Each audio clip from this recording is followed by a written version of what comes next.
Hi, it's Marty Caldwell.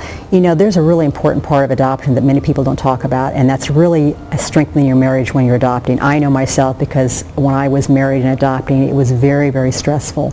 And not only is the whole infertility treatment and all that extremely stressful on a marriage and any relationship, but it's also extremely important and stressful during the adoption process because we don't have a lot of control, it seems like, in the adoption. And this is why, you know, during this period of time, I encourage families to really do a tune-up on their marriage. That is, you know, go back to what attracted you to your mate and what you liked about your mate. Don't forget about date nights. Guys, help out around the house. These are things that can really strengthen you. We see a lot of families that are struggling during the adoption process and end up getting a divorce afterwards, and I surely don't want that to happen to you. And there are ways that you can help save your marriage if you have any struggles, and a lot of people go through this. It's natural. I would encourage marriage seminars. If you need to get counseling, there's nothing wrong with it. Think of it like a tune-up on your marriage as you do your car. You would not drive your car for 25 years and never get a tune-up. You'd never not check its tires or its oil. The same thing comes into play with your own marriage during adoption. You want to have a really strong foundation prior to bringing a child into your marriage. If you feel that you need time and that you're not in that place right now and you're not communicating well, you can do a few things. You can put your marriage, your adoption on hold while you work on your marriage.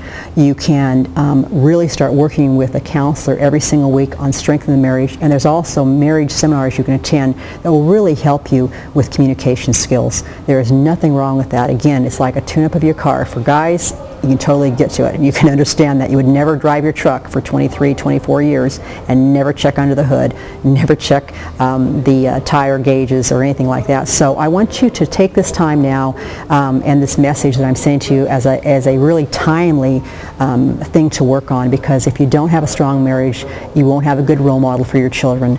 You won't feel good about this whole experience of adoption. You want to be as close as you can as a couple, as a family, and spend that time. That means turning off the computer, turning off the games, turning off the television, deciding what's more important, the game, the motorcycle, or the marriage. If you can strengthen your marriage now and get some time with your mate, I promise you that will be time well spent, and you can develop that into a wonderful relationship. So this experience of adoption will be more pleasurable for you, it'll be longer lasting, and you'll have wonderful memories that will last you a lifetime while you go into adopt. So I'm hoping this will help you. Get some help if you need. Remember, we're praying for you. Pray for each other. Be graceful with each other.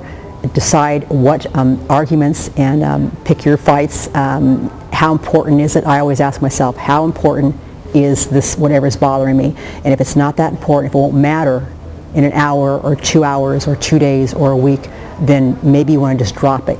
Remember, you don't have to always be right either. So I'm hoping that this will come to you and really touch your heart, and that we can see a strong marriage so we can put strong adoptions together too. God bless you. We're praying for you. Thank you. Bye-bye.